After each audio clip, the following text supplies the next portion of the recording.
Welcome, everyone.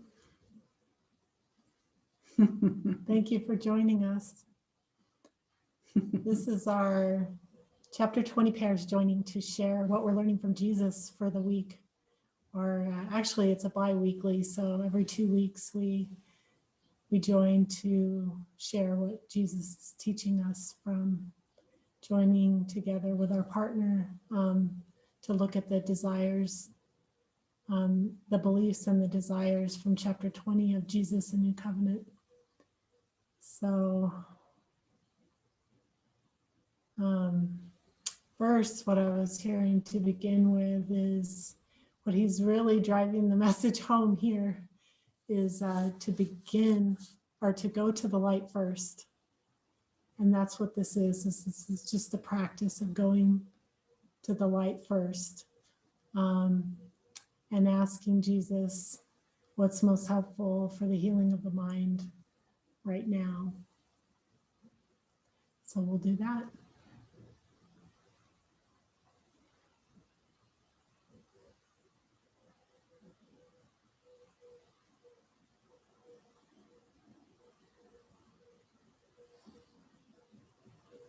And Jesus gave us some questions to answer when we join. So if we all want to take a look at that for reference, just to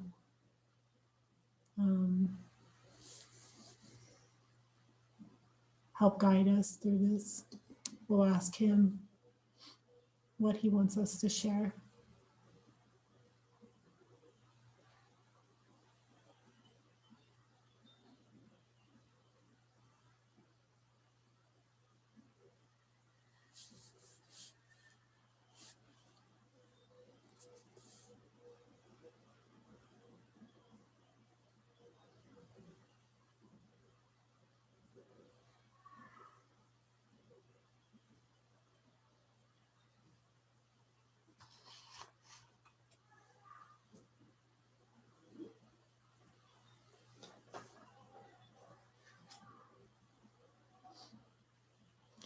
So one of the desires that we looked at this week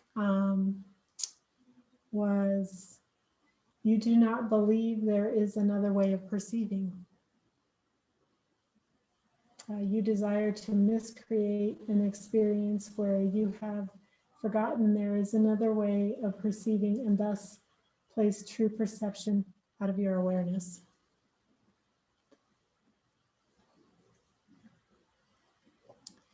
So we can ask Jesus, we can look at this one together.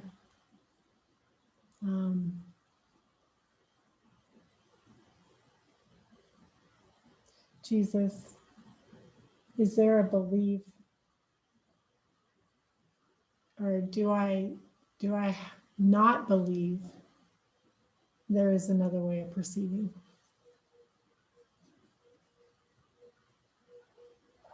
Yes. And do you desire to miscreate an experience where you have forgotten there is another way of perceiving and thus place true perception out of your awareness? Yes.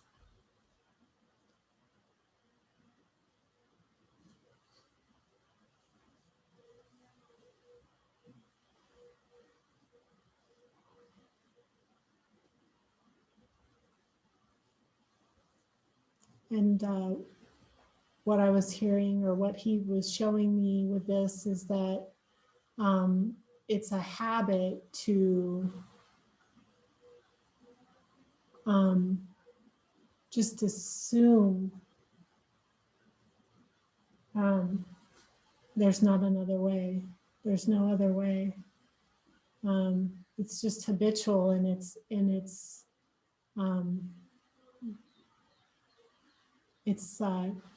the decision not to take responsibility for my mind, to see that there's another way, and to ask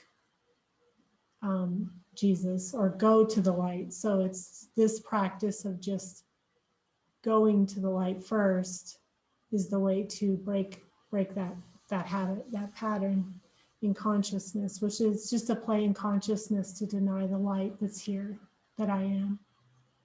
And so this practice is just showing us another way of perceiving. There is another way of perceiving. And am I willing to see that with my brother right now, and see that I've been valuing another way of perceiving, that there seems to be this other way of perceiving. So we can ask,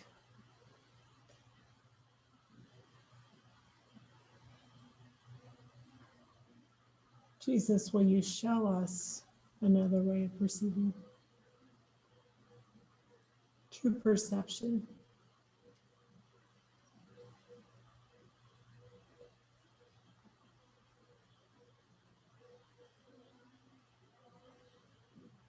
And if anyone hears something from Jesus that they'd like to share, just raise your hand.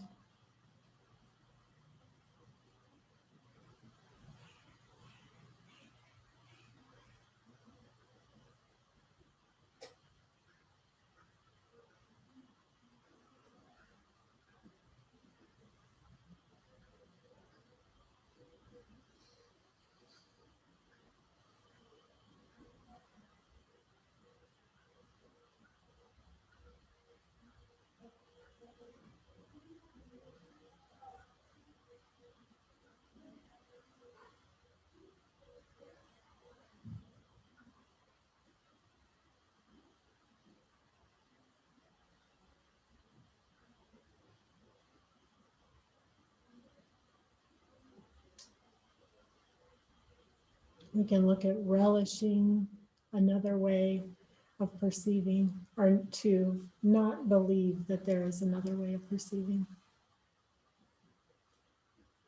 How much we like that and want that more than true perception.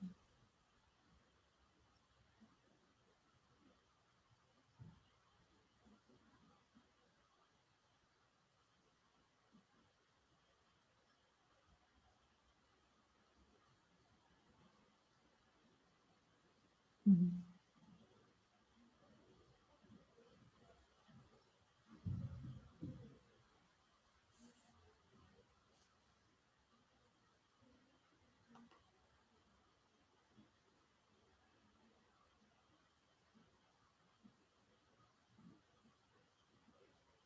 I'm hearing the power of just focusing on the relishing and not the experience, but just the relishing and going deeper in the relishing and just really coming back again and again to the relishing of that desire. Almost as an impersonal mechanism of the relishing. And somehow, with all the looking that we do at the relishing,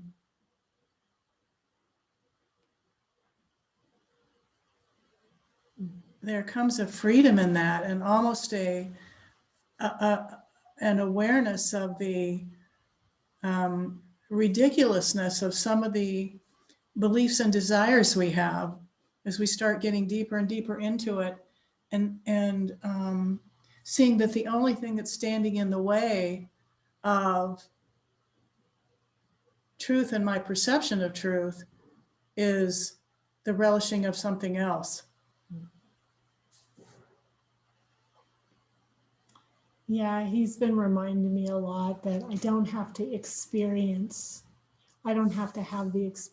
I can just go to him and look at the desire for the experience with him, and it clears. So it can be cleared, so I don't have to have the experience anymore. Although I've wanted it many times, it's just seeing that I have the power right now as a light being to just look at it directly and see that it has no more power. It's not more powerful than the light that's here.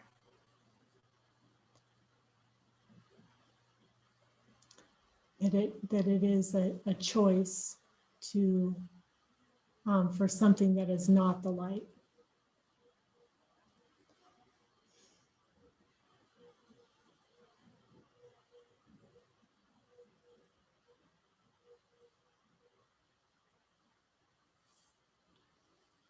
So we can ask if there's some more relishing of this desire. It's you do not believe there is another way of perceiving. You desire to miscreate an experience where you have forgotten there is another way of perceiving, and thus place true perception out of your awareness.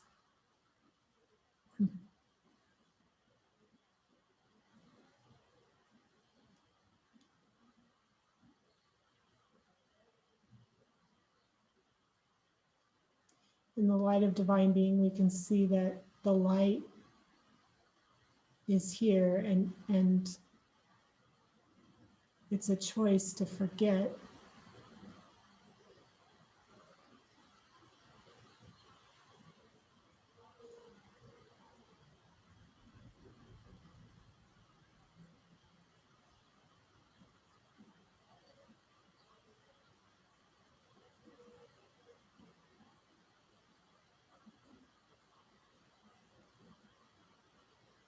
But there's no memory in the light.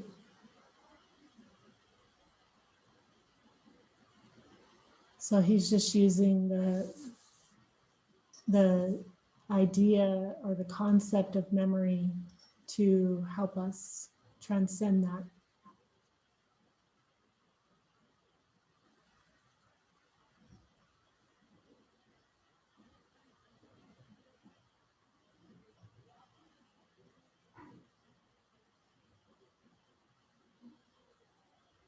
Is anyone hearing something from Jesus they want to share on this?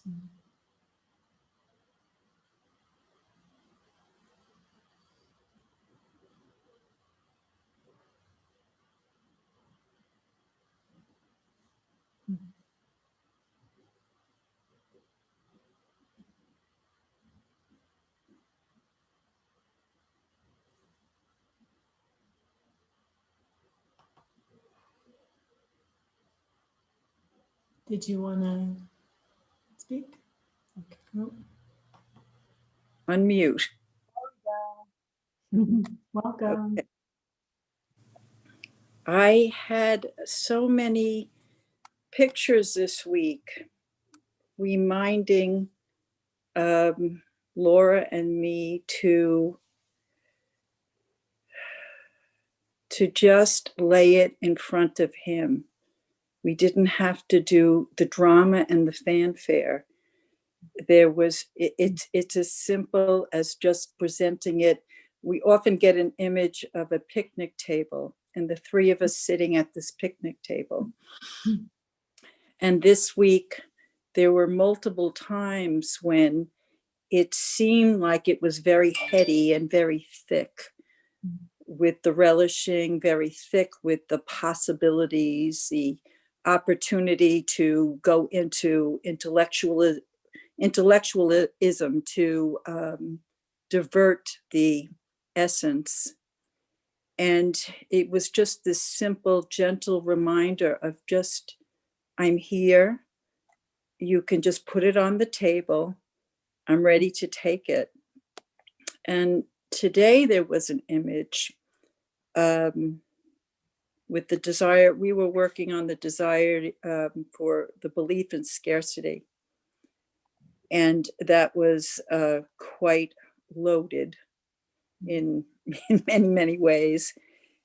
And he was showing me, he had a wheelbarrow, and the pile of stuff that might have been surrounding the scarcity was as tall as a mountain.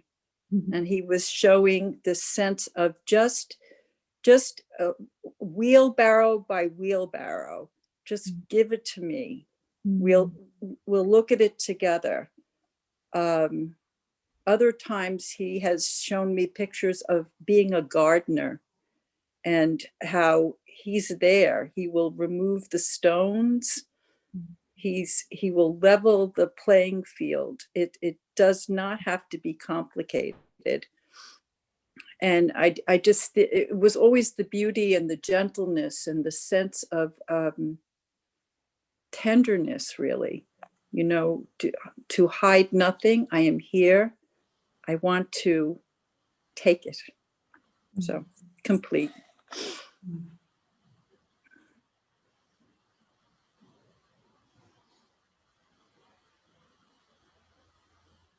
Thanks, Kathleen. Thank you. Thank you.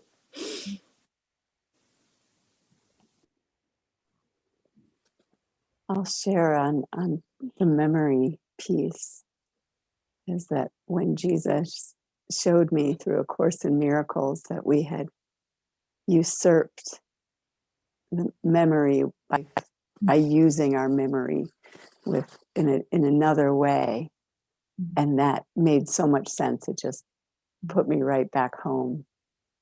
And the divine light is very, very, very, very real and complete.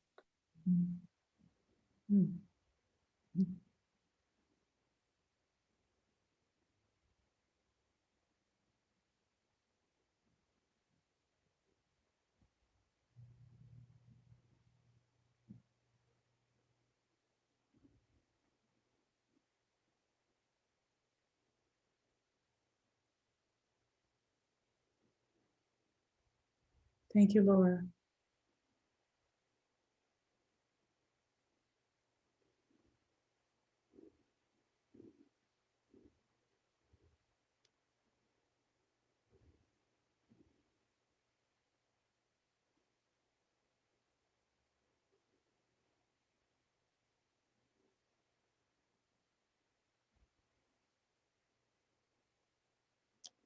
Yeah, what he's saying is just how many times I need to be reminded that the light is here. Just need those reminders. And that's what joining is. It's coming together to see that the light's here, to remember,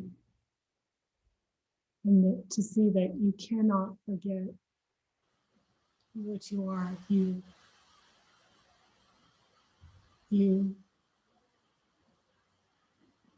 It's like I can pretend to not be the light.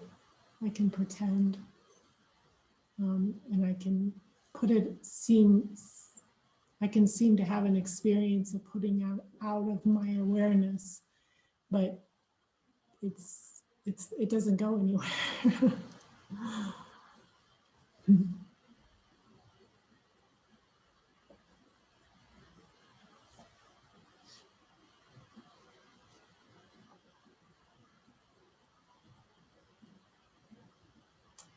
So one of the other questions was, were there any desires that seemed more difficult, easier or more difficult?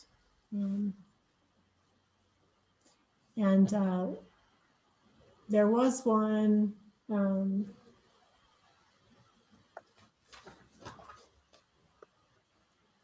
We took a deep look. We've been in the last couple weeks at pain, the desire for pain.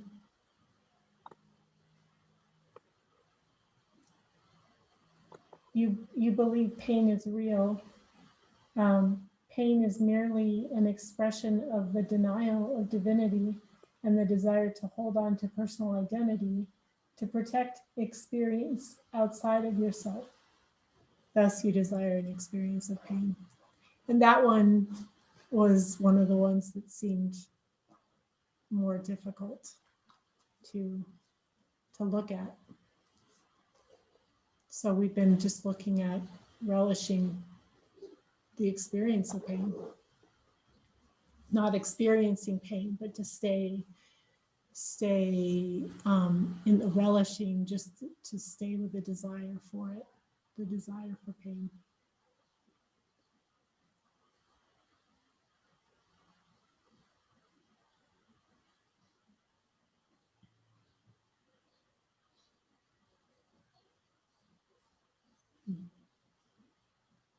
were you looking at it, or did you want us to share sort of our experience around that with what we were looking at?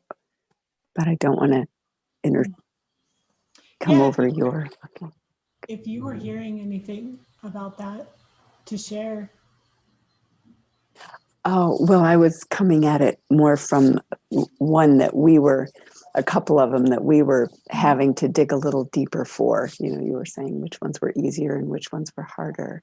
Mhm. So I wanted to make sure you were complete with yours Yeah. before. Yep. You were, okay. So, yeah. So Yeah, the last, we can ask if when you share, we can just see if there's anything that we want to look at.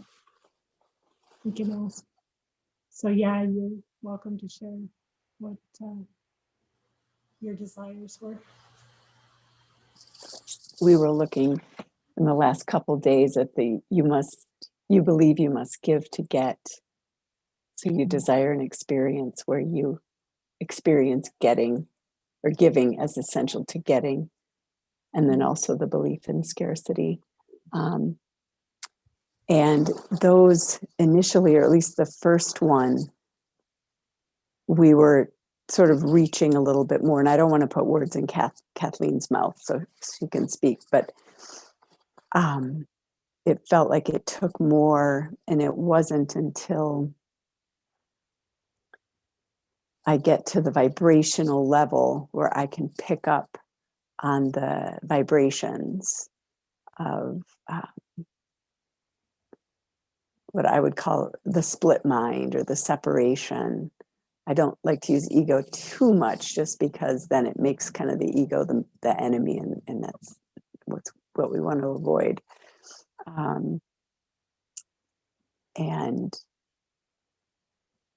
And so it took time to get there, and the value of the joining, is so extraordinary, because it's like, as we both verbalize and gaze with him, that more seems to come, and we can get in deeper touch with what's really playing under the surface there, under the waves.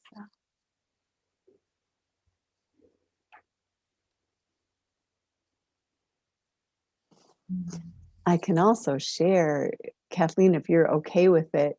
I'm trying to get the views back, because I wrote out some of the answers to the questions. If you shake your head, Kathleen, I'll share some of the messages. Okay, great. And you just shrink us again. Okay.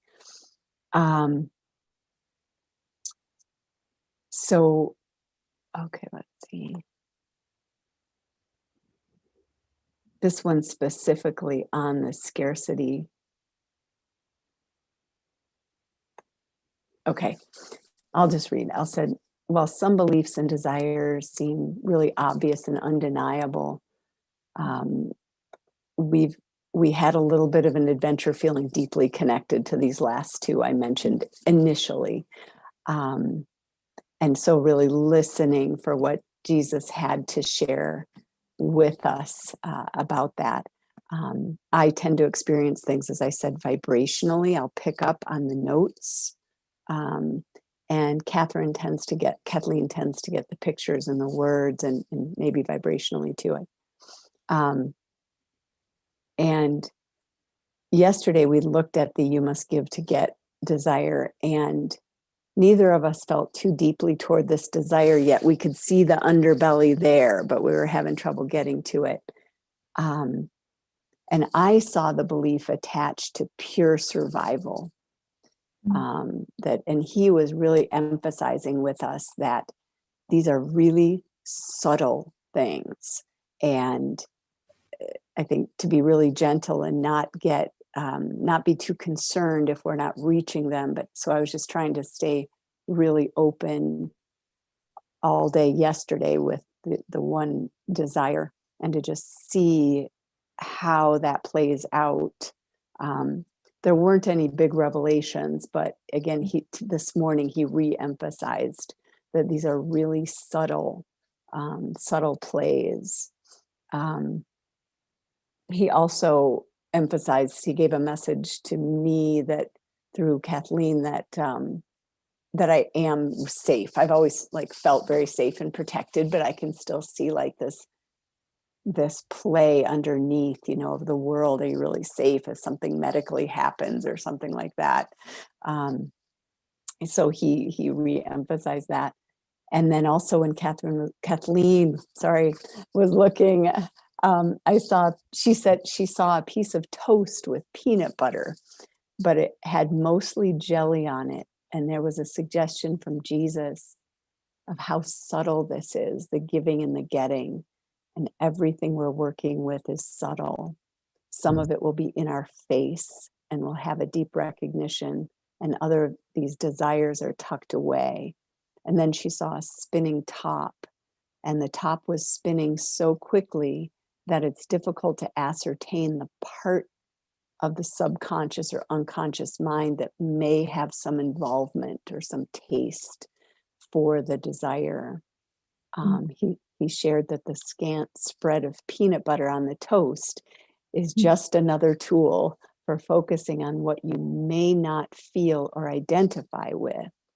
But he said, this is a full service shop, and we explore, or we service all beliefs and desires. So he's got such a great sense of humor. Do you want me to keep going with? Okay, because I don't want to take too much time. And then today, when we were looking at the belief in scarcity, it seemed really full. Kathleen was saying, and she had a lot of different pictures coming in, and sort of like the conditioning that happens in early life, and those ideas around abundance and scarcity, or scarcity in particular. And I'm not going to share. Okay, so one of the images Jesus gave her was seeing her on a Ferris wheel, and you're in the seat alone, and it stops at the top, and then you're with someone who is a daredevil. She thought of someone in her life, and he's rocking the chair back and forth, and she's like, no. And then the image changed to seeing some kind of fruit she couldn't identify. She said it looked like a lemon, but with petals, almost like an artichoke. And a sense that there are so many peelings with the scarcity thing. And then what came up for her personally. My experience around the scarcity was scarcity, like a deep belief, but it's more of I would say a subconscious thing, because I would say there's very consciously, there's no shortage of love. There's the more love we have, the more there is to share. But deep in the mind, it was like a scarcity of love. Had a personalness to it from childhood, how a child's mind thinks, wanting parental love and attention or material things, being left out of the abundance of love. And then there was this holding back, I'm holding back my love. And I saw the vibration of fear running, I can detect, just can detect those vibrations. The underlying fear vibe of what if I'm abandoned when I really need God, which would, of course, not be coming from the God-aware part of the mind, because he's always here. Where does it feel too personal or too vulnerable to share what is infinite? Also a fear that if too much love is given, people will want more and more and more. It's suffocating, or these beliefs that don't really have a lot of truth but might be running the program. And looking at the vibration of resistance or holding back. And that brought up a deeper question to me of, I believe that's why I love Jesus, because we're meant to be happy, to celebrate, to be joyous. And I had a question in my mind about what is the difference between desire for experience and the expression of divinity. I think the mind can kind of grab on to expression of divinity and go, oh, that's a desire for experience, and get all serious again, when there's no need to do anything but enjoy.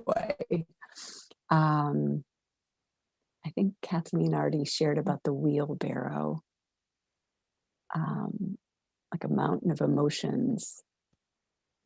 And he was just saying again, bring it to me, bring it to me. Yeah. And he did go on again about the vibration, and that's really where we, when we get there, we're really getting to the unconscious.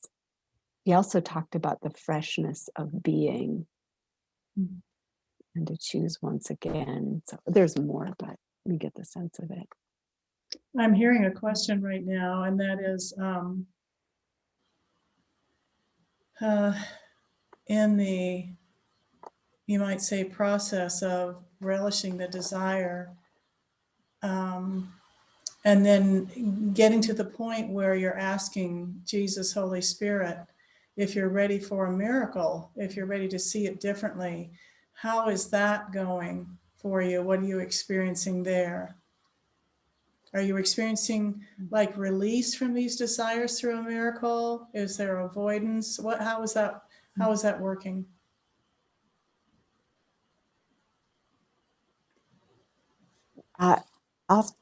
We're still, I would say, we have these breakthroughs. We're getting used to that process, because for me, if I just go, am I ready for the miracle? It seems it doesn't really connect with me. It feels very intellectual. I can just kind of tell if there's more there or something. I don't hear it necessarily, and I shouldn't say that. It's just like, what I'd say is, I hear helpfulness and I hear unhelpfulness, and that may be a voice or words, streams of thoughts, or it may be vibrational. And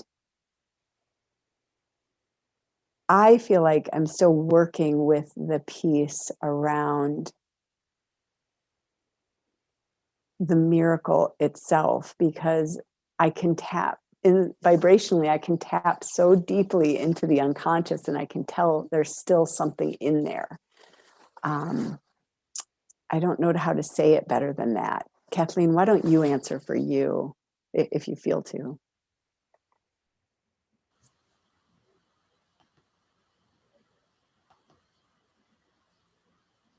You have to. Yeah, unmute. Okay, I'll get it one of these days. The times when we're asking jointly, there have been, I'm just going to go with this week. I would hear, am I ready for a miracle? And I would hear no, that there was more to go. And that was very, I want to say obvious. It was, I could still feel the heaviness and the layers, and I think the release wasn't there. However, I am having these experiences where it becomes very emotional. And I wouldn't say I'm a big crier. That's why it's so stark in the in that manifestation, that I feel a loosening, and at this point I feel it in the body. It's almost a very particular step. I get a softness around the back of my eyes, if that's even possible, and I feel something letting go, and the tears will come, and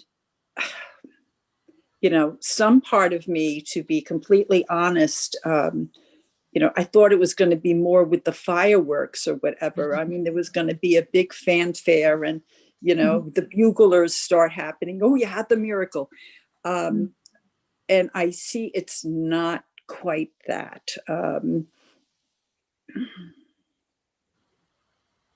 There was a moment today, if I can just share this, that became very, very emotional about the belief in scarcity.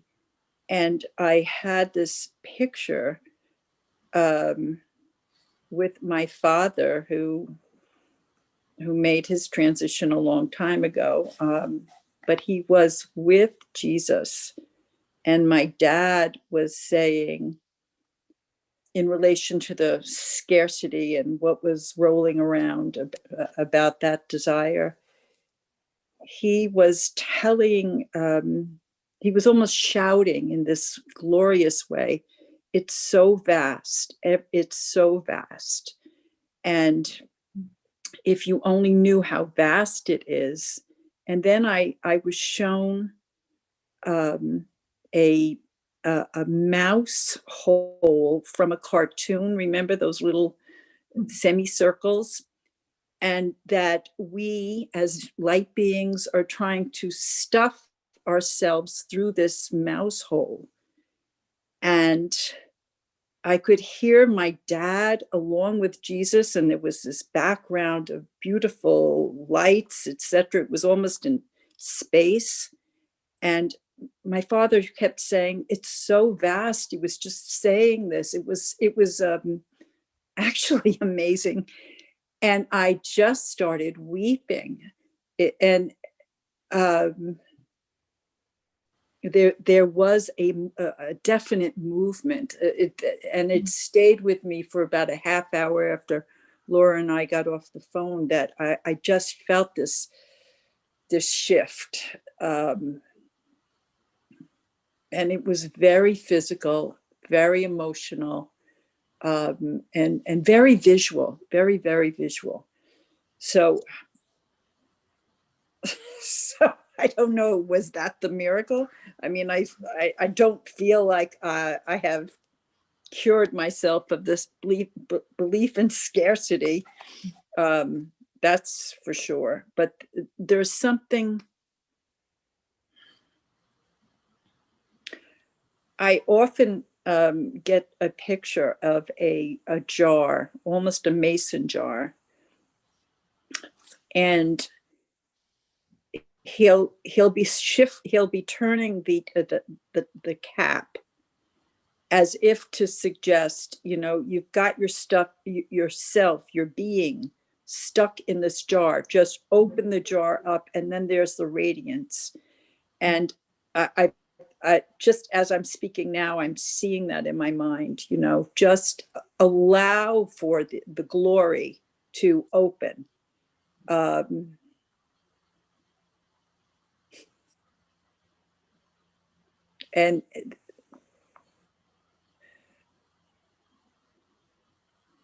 I'm trying to feel it.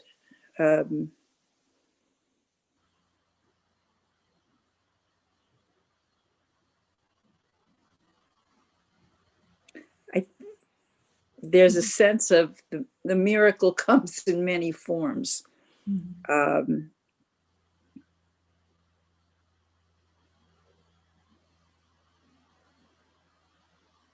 complete. Thank you, Kathleen. What I was hearing was something that Jesus is having us practice here, and that is yes and no. Yes and no answers. Ask a question. Jesus, am I complete with this? Yes or no. Jesus, am I ready for a miracle? Yes or no. And just listening for the yes or no. And that practice seems so useful as we look at 24/7, am I checking in with Jesus? Because I know here for me, there's like this automatic pilot thing of my mind already figuring it out and thinking I know. And stepping back and obviously being here at the center where I liken it to the banks of the river holding in the water, the focus all the time, 24/7. And we're given so many reminders not only in assignments, but in our joinings, in the light circles, in our chapter 20 joinings, and our 90-day program.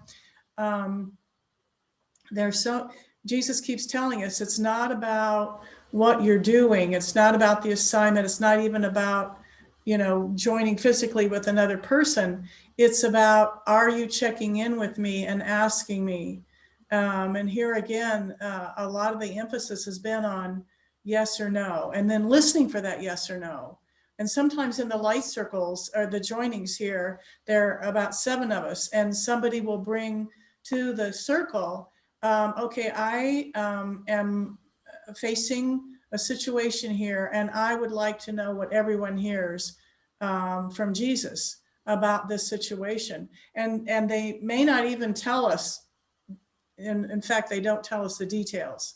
I want to know if you're hearing a yes or a no. And we've done that a number of times, and it's just really, because we're so focused on it, it's really remarkable that we all get the same answer. 7 of us. We all get a yes, or we all get a no. And it's just the power, and it's like, any kind of seeming decision or choice that you need to make about, well, do I need to go here now, Jesus, or I need to go there? And then this, do I need to go here? Yes. Do I need to go no? Here? No. So I was just hearing to share that. That practice of checking in, yes or no on this, Jesus, and then listen. Yeah. Thank you. Thank you. We do that in shopping lists. I love it. I love it. Big joke about snacks. Okay, when we go shopping this week, do we get snacks, Jesus? Yes or no? Do I get peanuts this week? And it's just it gets to be really hilarious, but it's all about checking in, and that's what everything is about. Are we asking? Are we listening? And then are we following? Because we can ask and listen, and then are we following through? And there's just, it's like situations all the time where we can choose to ask, listen, and follow. Mm-hmm.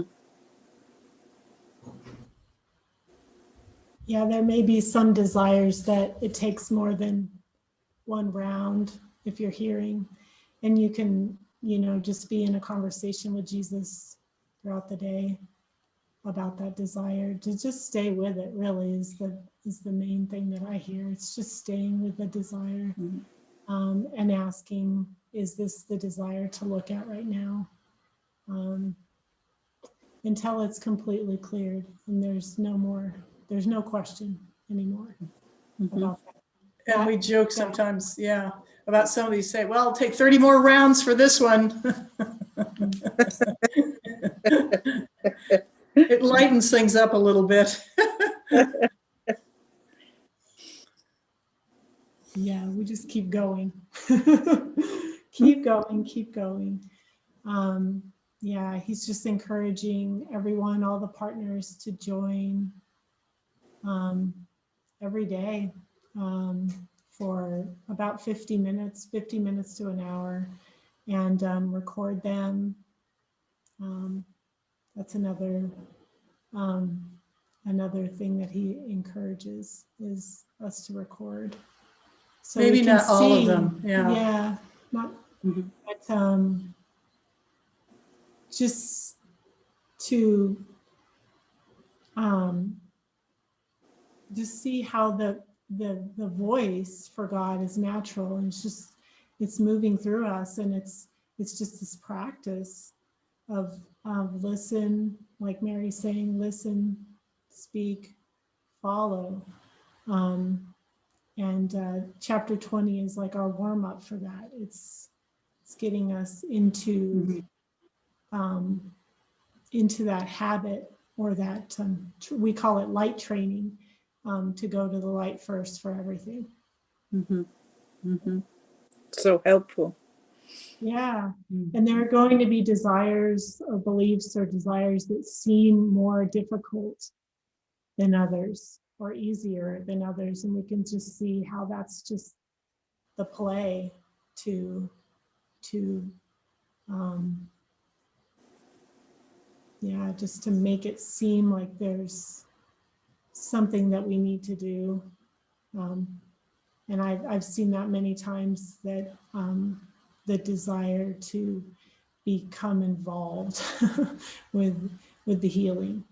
And so I have my idea, okay, this is difficult or this is easy.